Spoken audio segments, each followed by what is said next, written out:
we think about the HER2 positive space especially, which is, this finite subset of breast cancer patients that I think we understand on a molecular level maybe better than any other subtype of breast cancer. The new agents that have been approved in the past several years, when I think back to where we were, establishing the current standard of care with Cleopatra now, that's been several years ago. Of course, that was the study that established trastuzumab in combination with pertuzumab, as well as docetaxel, and as the kind of standard of care therapy for our first-line patients with advanced HER2-positive breast cancer.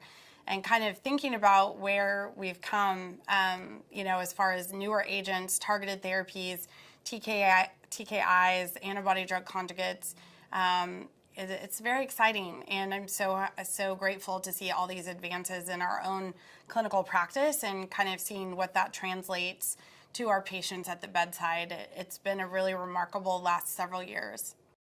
Yeah, I agree. I've got just a few more miles on you, and when I started this space, we talked about just 18 months of overall survival pre-Cleopatra. And just looking at the 8-year updates, we're pushing 6 years, and that doesn't even take into consideration all the new stuff we have. Having said that, do you see a chance or a possibility that we're not doing Cleopatra-type regimen in the near future? Yeah, hopefully that will be the case, right? With Cleopatra, of course, we get the the standard toxicities of the cytotoxics. So we're seeing alopecia for those patients generally. We're seeing quite a bit of bone marrow suppression, cytopenias, some peripheral neuropathy, certainly, some infusion-related reactions.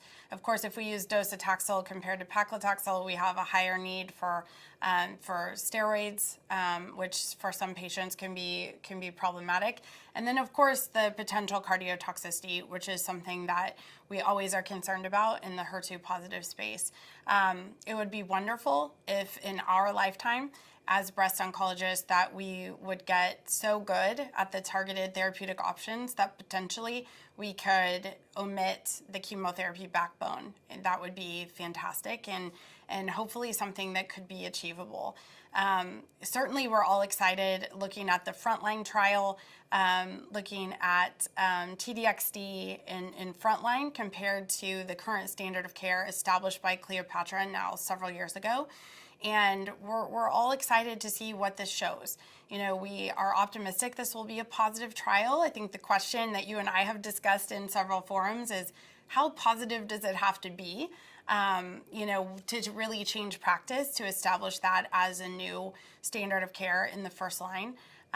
What will we be looking at in terms of sequencing? In other words, looking at the progression-free survival second line, for example, if we were to use a Cleopatra-based regimen in the second line, compared to starting with that in the first line, versus if we're getting really, really long and durable responses with T-DXd in the first line, and patients are tolerating that well, and if it's consistent with the kind of well-established safety profile of the ADC T-DXd, I think that may become the new standard of care.